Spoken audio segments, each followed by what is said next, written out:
একটি রাজনৈতিক দল খোলা পানিতে মাছ শিকারের চেষ্টা করছে।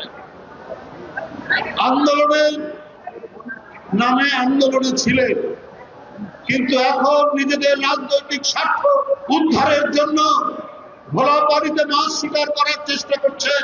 সেই রাজনৈতিক দলকে আপনারা চেনেন না? আপনারা চেনেন তারা কারা?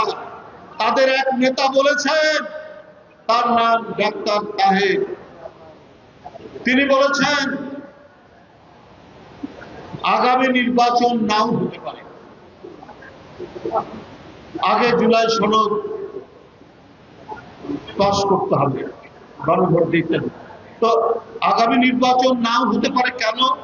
তো আপনার কথার সাথে শেখ হাসিনার কথা তো মিলে যাচ্ছে।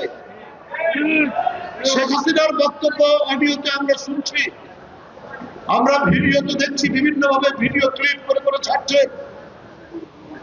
আপনারা নাকি আন্দোলনে ছিলেন, তাহলে ডাক্তার তাহের সাহেব আপনি ওই রাজনৈতিক দলের নায়েবে আমির, আপনি বলছেন নির্বাচন নাও হতে পারে।